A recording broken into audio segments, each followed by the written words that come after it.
Dumalo si Mayor Isko Moreno kasama ang iba pang mga lokal na punong ehekutibo sa paglulunsad ng Local Government Support Fund o LGSF na inisyatibo ni Pangulong Ferdinand Marcos Jr. Pinamagatang Sa Bagong Pilipinas, Bawat Bayan Makikinabang, ginanap ang paglulunsad sa Heroes Hall sa Palasyo ng Malacanang. Layunin ng programa na palakasin ang suporta ng pambansang pamahalaan sa mga lokal na gobyerno upang masigurong ang mga benepisyong pangkaunlaran ay direktang maramdaman sa bawat komunidad. Sa pamamagitan ng LGSF, inaasahang mas mapabibilis at magiging mas hayagan ang paghahatid ng tulong at pangunahing serbisyo sa mga Pilipino, kabilang narito ang mga mamamayan ng lungsod ng Maynila.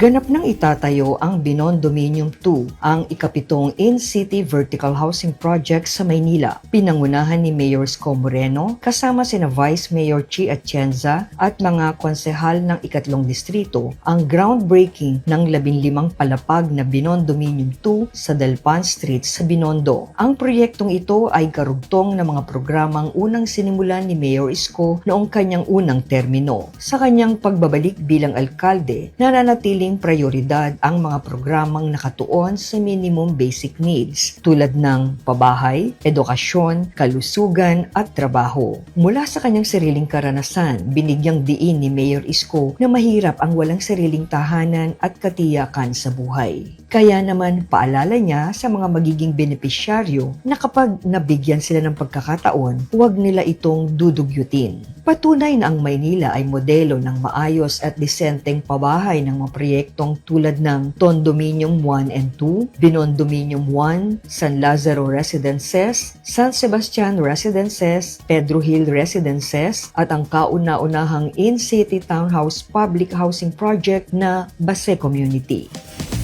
Opisyal nang binili ng pamahalang lungsod ng Maynila ang lote na pagtatayuan ng makabagong 7 palapag na ospital ng Tondo. Lumagda sina Mayor Isko Moreno at Privatization Management Office Chief Michael Peter Alejandro sa deed of conditional sale para sa lupang kinatatayuan ng Emmanuel Community Hospital sa Abad Santos Avenue, District 2 sa Maynila. Saksi sa ceremonial signing sina Vice Mayor Chi Atienza, Department of Finance Secretary Frederick Go, Manila Health Department Officer in Charge Dr. Grace Padilla, Hospital ng Tondo Director Dr. Edwin Perez at Department of Assessment Officer in Charge Director Attorney Chris Fernandez.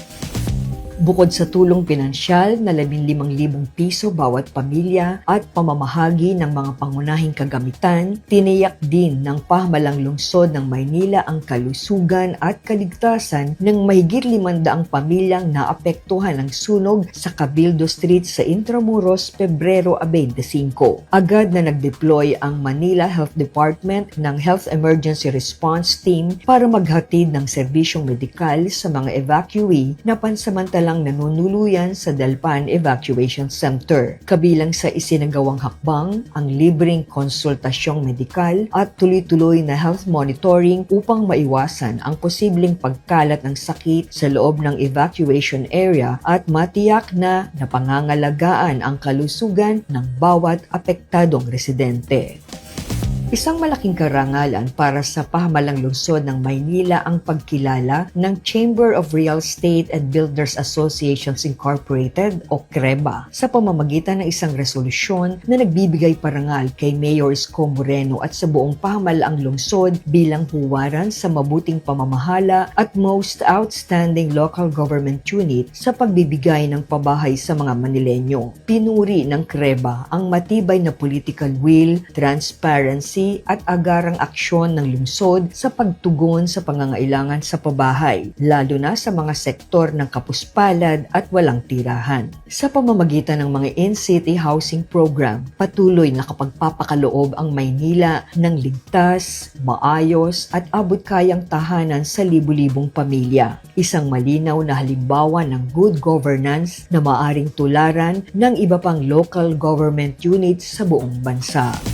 bilang pagpapakita ng malasakit at pagpapahalaga sa mga lolo at lola. Personal na dumalo si Mayor Isko Moreno sa pagbubukas ng Olof's Wife Adult Daycare Center sa kanto ng Espiritu Street at P.O. Campos Street sa San Andres, Malate. Ang Olof's Wife Adult Daycare Center ay nagbibigay ng iba't ibang therapy at serbisyong nakalaan sa mga nakatatanda. Kumpleto ang pasilidad sa living room, dining area, maliit na kusina, nap room at mga espasyo para sa mga aktibidad tulad ng music therapy at card games. Ang disenyo ng center ay nakabatay sa 4 na konsepto: home, connect, pause, at renew. Ayon kay Mayor Isko, ikinatutuwa niya na may mga pribadong individual na nagbubukas ng ganitong pasilidad para sa mga senior citizen dahil naaayon ito sa pulisiya ng pamahalang lungsod na pahalagahan ang mga nakatatanda,